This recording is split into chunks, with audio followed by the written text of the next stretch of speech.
of YK Pao, one of the pivotal architects of modern Hong Kong.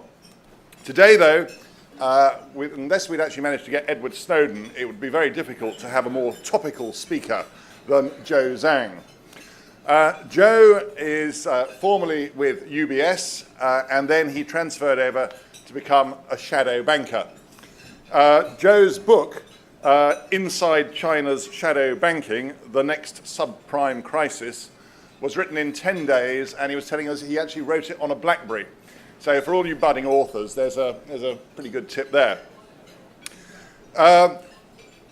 Joe is obviously much in demand given the current crisis. So without further ado, I'm going to hand over to Joe to tell us what does shadow banking tell us.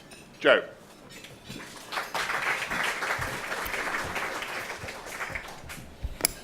Thank you very much, Tim. Thank you, everybody. In April, I suddenly had a burning desire to write a book about shadow banking.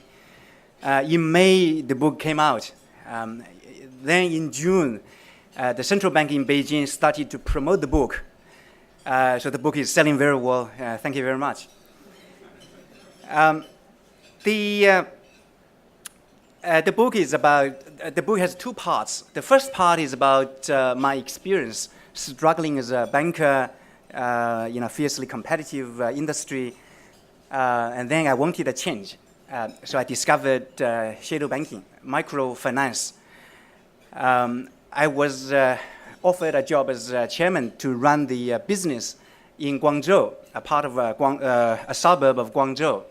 And then, without thinking, I took the job. So the first part of the book is about my limited experience running a company and my interactions with regulators, commercial banks, my staff, IT issues, and so on. I used to work at the People's Bank of China as a regulatory official. That was in the 1980s. So I knew various regulatory people, the senior guys at various banks. I had the privilege of being able to knock on the door and call them and to lobby for this change and that change. Because my argument is this, like many research analysts in the equity market, the government's regulation on the shadow banking industry was overbearing, stifling. And I said, clearly there is a genuine demand for shadow banking. How much worse can the regulation go? So if I pick the timing now, I would make a killing when regulation improves. So that was my thinking. And then I went in, I lobbied at the highest level in the hierarchy. I went to see a chairman of CBRC. I went to see quite a few department heads at the People's Bank of China, CEOs of Merchants Bank, Minsen Bank, and ICBC Bank, and all those things. 2 years later, I discovered that regulation is still as tough as it was. This morning, I had a breakfast with a senior banker, and he was showing me some newspaper articles. And I said, I asked, do you really think what happened last week, the interbank market crisis, was because the PBOC wanted to crack down on shadow banking? He said, yes, that was the official line, but I don't believe anything of that. I said, why? He said, think about this. Broad money supply has been growing every month, has been growing at 16%, 17% over the previous year. Liquidity is plentiful. Therefore, and everybody says there is a cash squeeze. Where is the cash squeeze? There is no cash squeeze. And that was my view too. Liquidity was abundant. Money supply is still growing, even when the economy is relatively slack at the moment in the past 15 months and 18 months. Money supply has been growing at 16%. The recent May data, 15.8% on a year-on-year basis. And money supply numbers happen to be the most reliable statistics coming out of China. So he said, where is the cash crunch? I said, I don't understand this either. So his interpretation and mine too is that there are banks who don't bother to build a retail franchise, who relied just too heavily on the interbank market and on the central bank.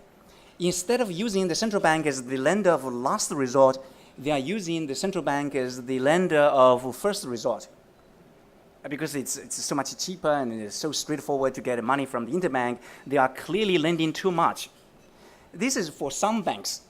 But for the whole banking industry, his belief and mine too is that the central bank has been far too accommodative for far too long. And every time there is a slightest tightness of credit, the central bank comes in. And I joined the central bank as a junior regulatory official in '86. Since then, in these 27 years, China's broad money supply has been growing at 21.1%. 21.1%. And this is ridiculous. Even after growing for 3 decades at a high base, money supply is still growing at 16, 17%. And of course, what happens in China is you grow credit and then inflation ensues. When you have inflation, you need more credit to do the same amount of work because the commodity prices have grown, because material price has grown and the wages have grown. So inflation. Because of inflation, you need more money to do the same amount of activity. So the central bank accommodates, not only accommodates, but more than accommodate. Therefore, you put more money into the system, and then you have more inflation. When you have more inflation, you need more money to do the same amount of work. So that's the kind of iterative escalation of credit growth and inflation. And we have had this for far too long. Today, you have industrial overcapacity everywhere. You have the property bubble. The government says we are serious in cracking down the property bubble, in deflating the property bubble. Really? You have various administrative measures. But look at the interest rate. They just don't want to look at the interest rate. If they were to raise the interest rates by 1 or 2 percentage points, all the property bubble and all those administrative measures would have become redundant because the bubble will deflate. In the past, of course, 35 years, the government has the statistics on Chinese inflation, but those numbers are so discredited, and publicly in Chinese media and in policy circles, very few, if any, trusts government statistics on inflation.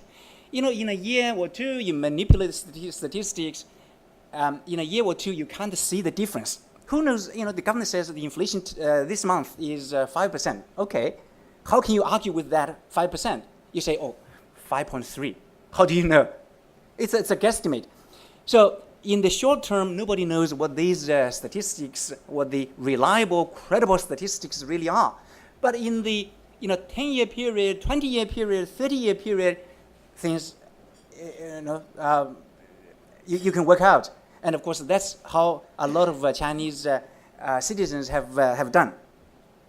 In my presentation, I'll go through my argument in the book and in my a lot of the Chinese essays I recently published regarding the recent shadow banking related crisis.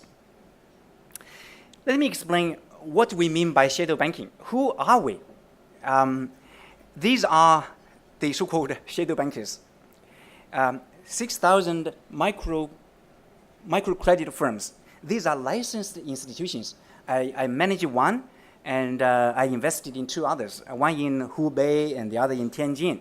I run this, and the Chinese bureaucracy is so bad that exactly 12 months after I resigned as chairman, and I am still chairman on paper, and I'm still the so-called legal representative. Just doing the paperwork would take this long. I don't know how long I will remain chairman for. more than 6,000 microcredit firms. These are licensed and they're supervised by local government finance departments. Rules are extremely stringent. And I think outside of China, inside of China, the argument about shadow banking is misplaced. The discussion people have on this shadow banking is really either the shadow banking has terrible quality of assets. They are going to cripple the system. The view I have is that shadow banking industry in terms of the asset quality is either better than the average bank loans or at par with average bank loans. You may say you're not saying very much. You're simply telling us that the bank loans are very bad. But I have reason to tell you, and I have confidence myself, having done this for 2 years and invested my own money, and I invested quite a lot of my own money in 3 microcredit firms, because these firms are privately owned by individuals who happen, in most cases, to be the day-to-day managers. Therefore, we are using our money very carefully. And I have confidence to say the company has existed for 5 years now. The average loan quality is very good. We have a 3 to 4% bad loan ratio, and we have a return on equity of somewhere between 15 to 17%. Given the short duration of our loans, bad loans, if you made a bad loan, usually within a year or two, the bad loans should show up. But this company were not particularly good. I don't want to say, oh, this is the most outstanding microcredit firm. We're not. We're just a better run, one of the better run microcredit firms, and the delinquency is still below 5%. We have thousands of pawn shops. These are licensed by the police department, the commerce department. More than 10,000 guarantee companies. They have a 20-year history. Again, licensed institutions regulated by a finance department. Consumer companies, consumer finance companies. There is a typo. Consumer finance companies, trust companies. This is a massive sector. Trust companies are very similar to Michael Milken's firm. What's the name? Lambert. Drexel Lambert. Very similar to that, because we are arranged. Trust companies in China, the name is a misnomer. They don't do trust products. They are originators and organizers of junk bonds. The only difference is that these junk bonds are not traded. And these institutions are generally leveraged at 100 to 1. And I think if there were risks, this is one of the sectors there are some considerable risks.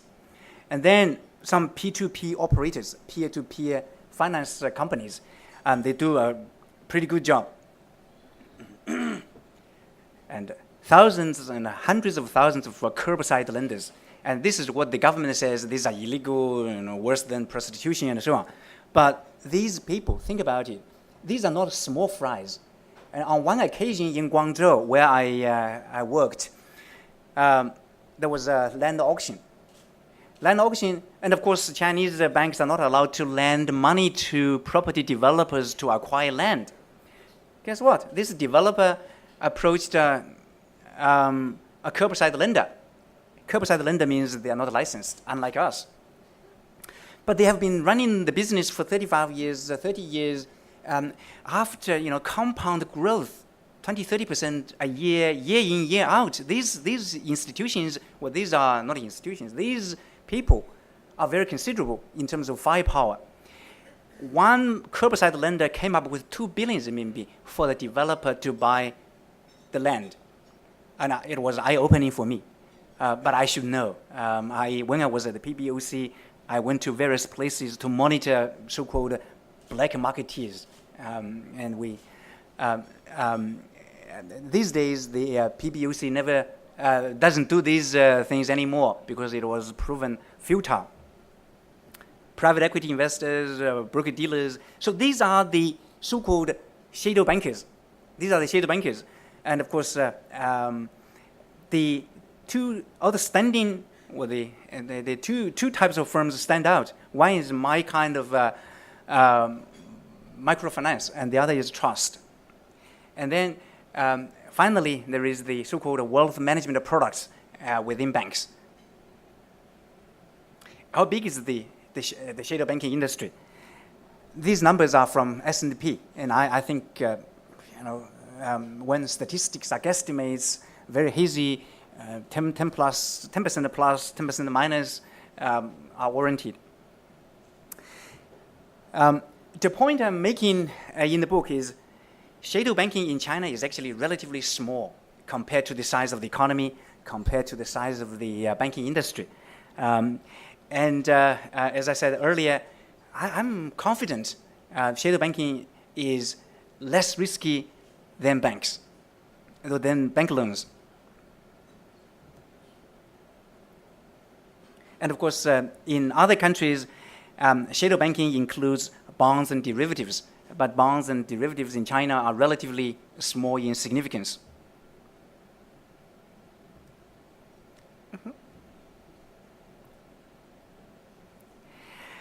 A little earlier, I talked about why Chinese statistics on inflation are discredited. This is my way of calculating the Chinese inflation in the long term. The Economist magazine used Big Mac Index to gauge the overvaluation or undervaluation of various currencies. I used my own salary when I was starting. My starting point is my own package when I was a junior officer at the central bank. Between 86 and 89, I was there. My monthly salary was 52 renminbi. And if I add medical coverage, the rental, and food subsidies and so on, my total compensation was 130 renminbi. This is the I was a high income earner at the time. As a chief staff member.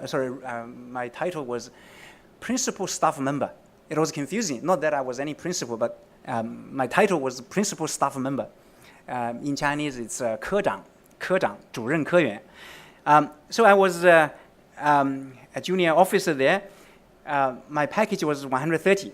Today, the same guy sitting in my cubicle would make about 11,000 renminbi. And some people put the number at 15.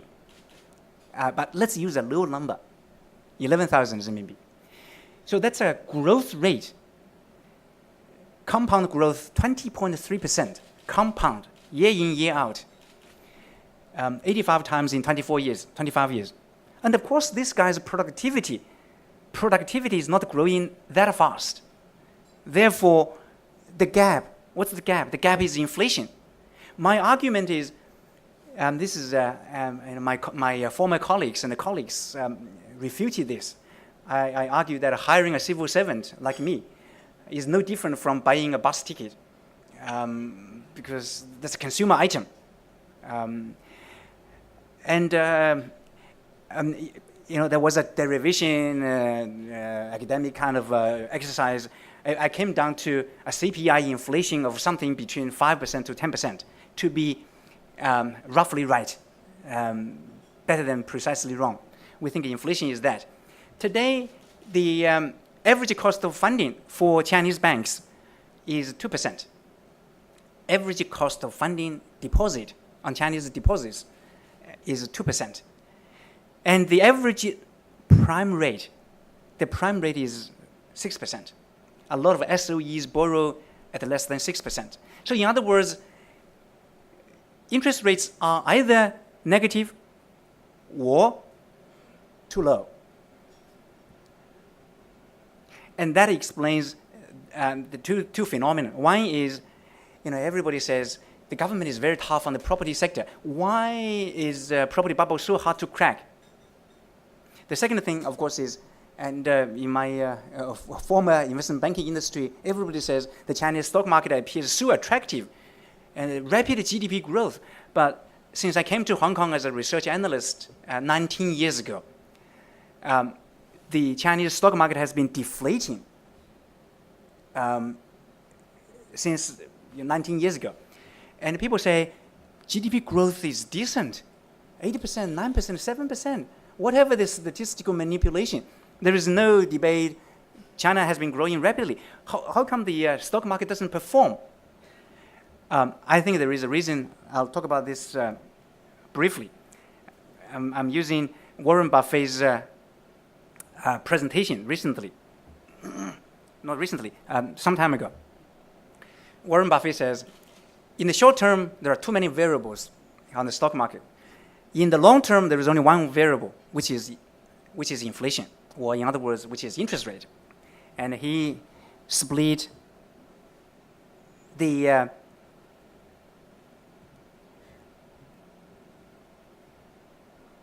he split the U.S. Stock market history into two 17-year periods. One is between 64 to 81. The second 17-year period is 81 to 98. He argued that, look at this first 17-year period, the Dow Jones Industrial Average hardly changed. The second 17 years, the Dow Jones Industrial Average rose more than tenfold. And then Warren Buffett asked the question, is that because of GDP growth differential? He said, no. In the first 17 years, GNP rose 373%.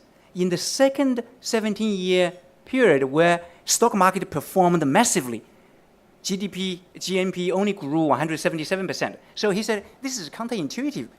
Is stock market performance negatively correlated to GDP growth, GNP growth? Of course, that's not the answer. The answer, he says, is this. Is inflation or interest rate. In the first 17 years, inflation was too high, interest rates were too high. In the first 17 years, particularly since Paul Volcker's becoming chairman of the Federal Reserve, he cracked the spine of inflation, and the stock market performed.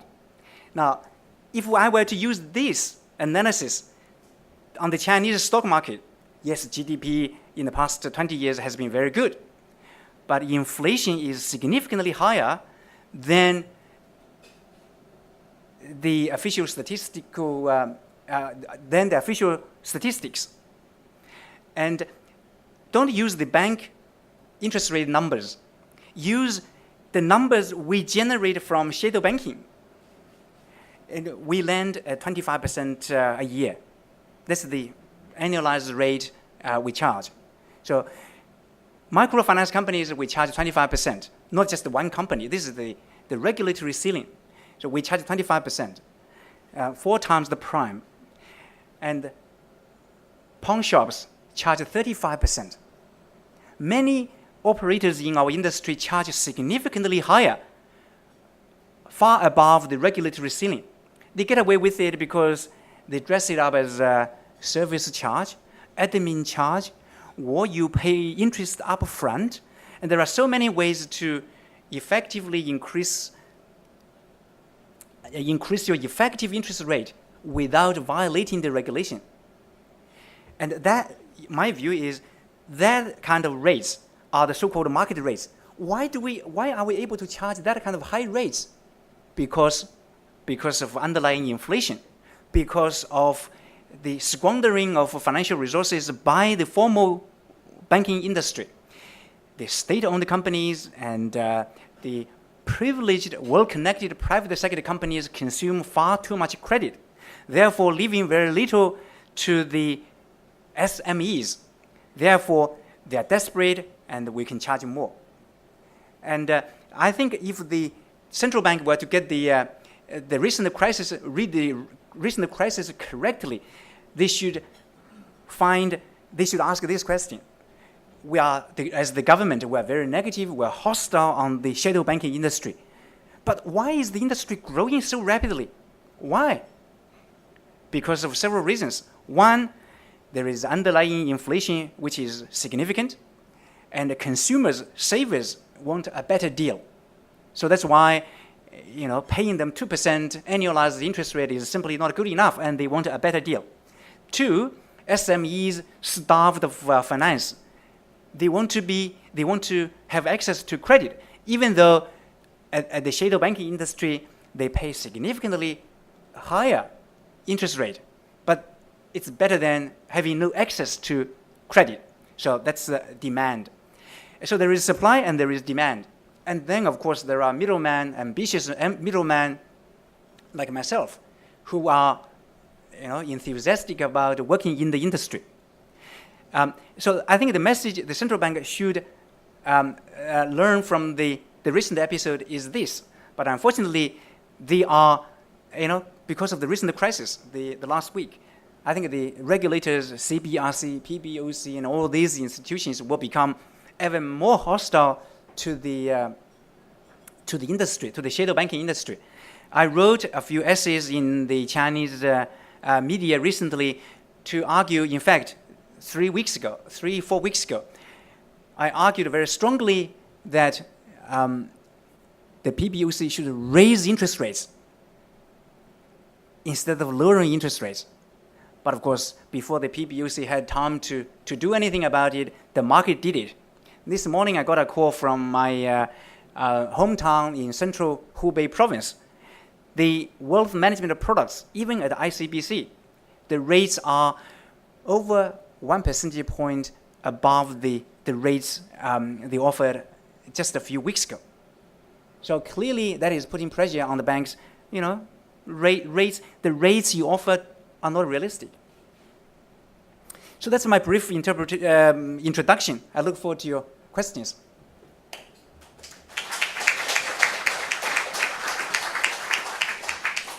Thank you very much, Joe. We'll now throw open for about 15 minutes of questions. If you have got a question, please raise your hand.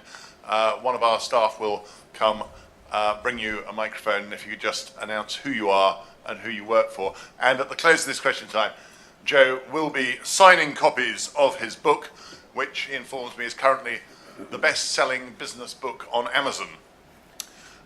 First question here. Yep, right. Hello, Jeff Galbraith of Haitong Securities. We met before. Can you go back to your first slide about who the shadow banking members are? Okay. I just have a simple question. Where's their source of funding for these different companies? Okay. Microfinance companies, usually we have above 10 shareholders in each firm. The money is from the shareholders. We borrow up to 50% of the equity. In my firm, we have 150 million RMB of capital, and then CDB, China Development Bank, lend 75% for long term to us. And the others, pawn shops, they have, on average, 100 million in equity and 100 million from banks. So their gearing ratio is 1 to 1. Guarantee companies, they can borrow up to 10 times the equity capital. So they are privileged. Consumer finance companies, they can borrow up to 4 times the equity. Trust companies, very high gearing ratio, as I said. And the P2P operators, they run operate on their own equity. Curbside lenders, out of pocket.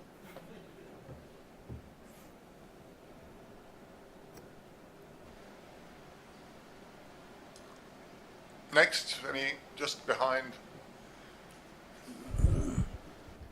Hi, I'm Peter Thalmarson from Reuters Breaking Views. You didn't talk very much about wealth management products, which is, I think, the thing that people are most worried about when they talk about shadow banking in China, particularly because these are products that appear to have been sold through banks, are viewed by many customers as like deposits, but offer a much higher rate and may not get paid back. I just wonder what you think about, when you talk about sort of shadow banking as in a collective sense being as safe or safer than the banks, what you particularly think about the sort of the risks in those products. Okay, thank you. Well, I personally buy wealth management products. I roll them over and again. Many people do. My family, my extended family in Hubei province, they do that as well. The way I read wealth management products is this. Banks' average cost of funding on deposit is 2%. This is publicized. So many banks are listed, so we have that data. But why do they offer 4% or 4.5%, recently 5.5%? Why do they shoot themselves in the foot? Why offer more? Because they have to offer more. If they don't offer more, that portion of the money will flee, will go to us. So we will have more shareholders, we will recapitalize our microfinance companies. So it is their way of keeping the deposit. This is actually no different from the money market funds. The reason behind the money market funds in the US in the 80s, if you don't offer high rates, then the money will go. Even at 4%, then they lend out at 9%. So it's a parallel upward shift of the spread for the banks. 2% rate, they charge 6%. There's a 2% on deposit, they charge 6%. 4% on the wealth management products, they charge 9%. So it's a parallel upward shift of the cost curve. In terms of risk, it's dangerous to generalize, but I believe, having worked on some products, in the book I talked about some sneaky transactions I was almost associated with. I believe, in terms of the risk profile, it is either at par with bank loans or slightly better. Very few people would agree with me, but I've done this and I believe that. But you can say, which means bank loans are terrible. Draw your own conclusion, but because really banks know this very well. They are not off the hook after they sell this product. As we have seen in Lehman Brothers mini bonds in Hong Kong. This is a free market. You signed on the dotted line. This this mini bond was sold on behalf of Lehman Brothers. And we Bank of China, DBS, we're not responsible. You signed, but somebody will turn around and say you missold. Chinese public generally, even my parents, they never went to school. They know that this is different. But how different, they don't know, but they know it's different. And of course, many people who went to school, had education, they pretend not to know. If the salesman were to sell this product to them and say, look, read this article number 5. This is not ICBC risk, not ABC risk. They say, oh, okay, fine. But when something comes up, if 50 people stand in front of the city government protesting, and then the ICBC or any bank president will get a telephone call, and then you foot the bill. So the risk is, in my view, a little better than loans or at par. Does that answer your question? Thank you. Over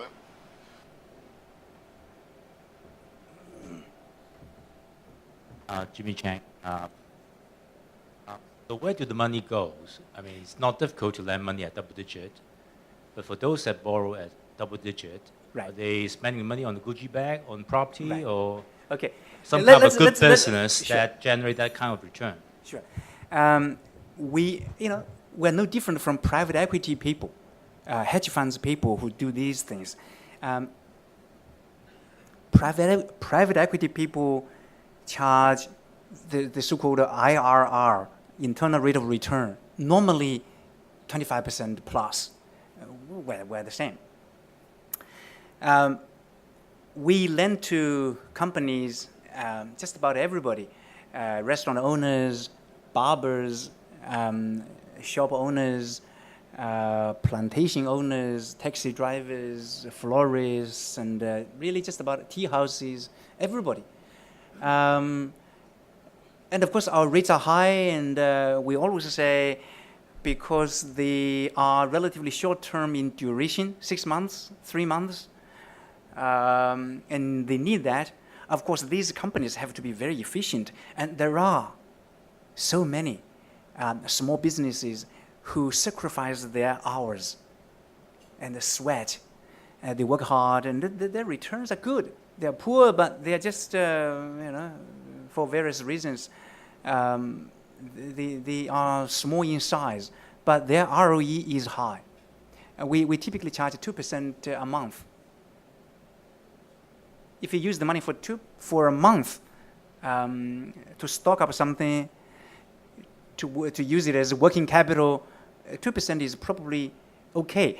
Think about bank loans. Bank loans, annualized rate, 7%, 6%, sounds cheap.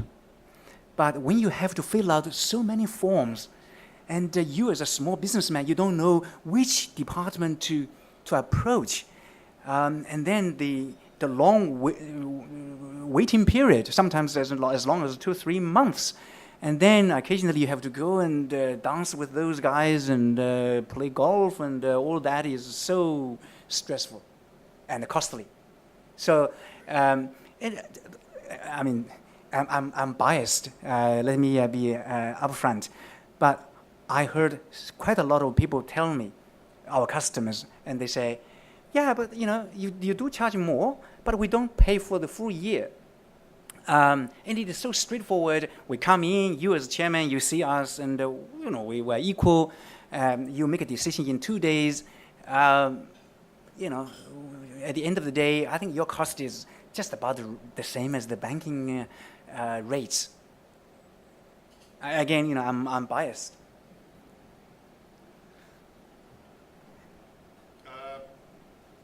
Lady on table 2 here.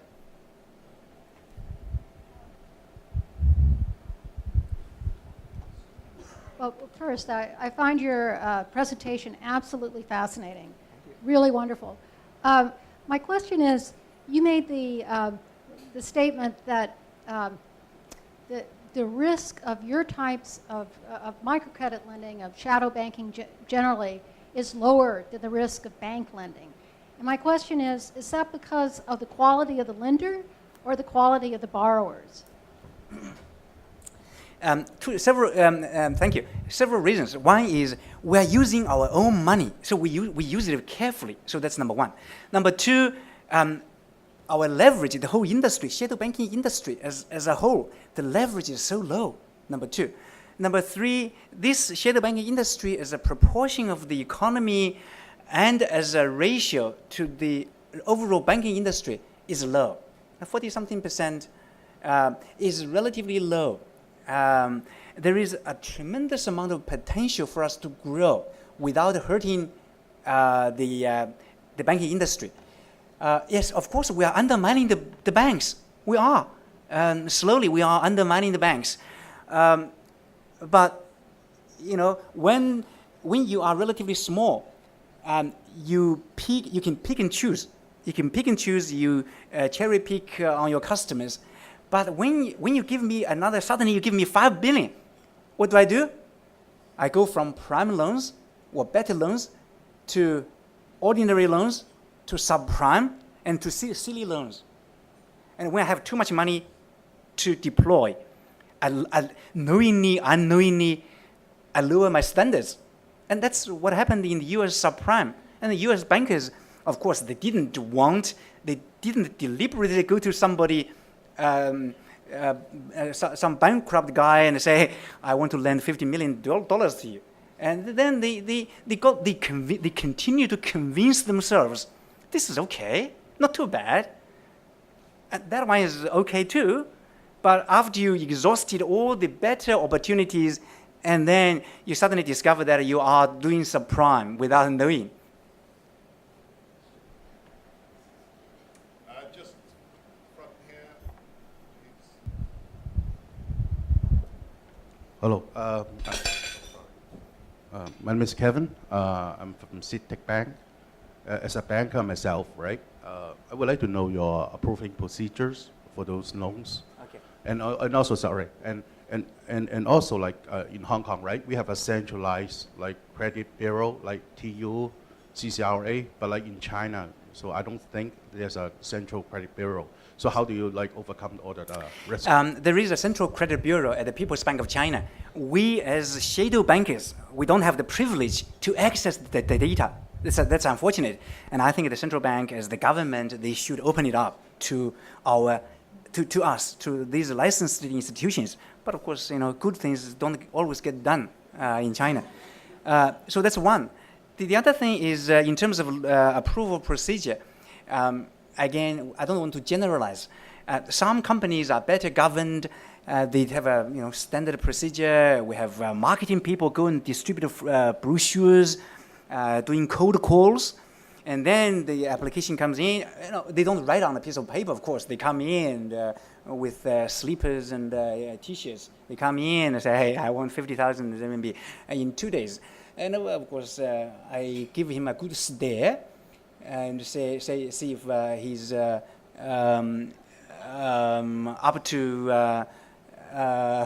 to standards. I give him a good stare and ask a few questions.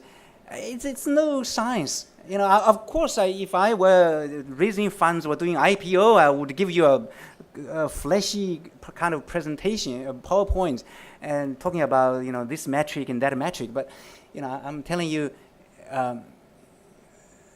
a very good stare and a few tough questions are what it takes. Just time, I think, we wrap the other out. In the far corner, over there. Michael Knock, I work for myself. Joe, we saw after the crisis in 2008, China panic and reflate its economy by expanding its money supply, even at a greater rate than we've seen elsewhere in the world. And of course, what that brings with it is a massive misallocation of capital, which manifests itself with problems in the banking system. Are we at the point where that is about to unwind, and what is your prognosis going forward in terms of where we are today? Is this the beginning of a much bigger crisis? I'd just like to hear your perspective. My book is not sensational. It's actually a very cool-hearted kind of reflection of my experience in the past 2 years. I don't think this banking crisis. I don't think there is a banking crisis to talk about at the moment. The banking sector is okay. The banking sector is fine. It can go on like this for who knows, many years without a Lehman Brothers kind of thing. But there are considerable issues. The issues are financial repression. And a financial repression, which means negative real interest rates, that means misallocation of resources, that means worsening inequality, because different people have different access to finance. It also means that as a country, or as a lender, or any lender, you live in the comfort that your loans are okay. In fact, your loans are not okay because when interest rates are so low, lending rate so low, of course, even mediocre projects appear feasible. They are feasible because your rates are wrong. Your price is wrong. I think that's a problem. So at some point, and of course, the other thing is because of regulated interest rates, because of negative real interest rates, loan demand is very strong, always strong. The appetite for loans is very strong. And, it's an escalation. More loans, more inflation, more loans, more inflation. Of course, sensible lending opportunities are not growing by 15%, 17% year in, year out in this country or anywhere in the world. Therefore, we go from prime to ordinary to subprime to silly loans. And that, yes, we are in that direction. We are moving, China is moving in that direction. But I think the distance is still reasonable. There is quite a bit of buffer. Just time for one more, and then we're going to wrap up. Hi, Peter. Peter Churchhouse, Asia Hard Assets Report. Joe, great presentation. Thanks very much. One very quick question. We've got 23 trillion renminbi estimated within the entire shadow banking system. If you had to make a stab or a guess at it, what would you say is the sector breakdown of that lending, by sector, Okay. just in very rough terms? Yes. Okay. The first one is 1 trillion. The microcredit firms. This is about 1 trillion. I was actually honored as microcredit person of the year last year, and not that I deserved it. So that's 1 trillion. Pawn shops, 500 billion. Then guarantee companies, that's probably 2 or 3 trillion.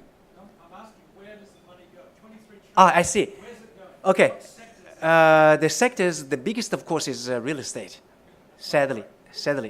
And then a lot of mining companies. And, people don't talk, we talk about the real estate problem, the local government financing platforms, and mining companies. So many people, and everybody suddenly becomes a mining expert. They know aluminium, and they know and this ingot. 5 years ago we never heard of those terms, but Okay, thanks very much. Joe, I think entertaining and incredibly informative. Thank you very much on behalf of the Thank you. FCC and all our guests. We always like people to leave with a memento from your visit here. Joe, thank you very much. Thanks very much.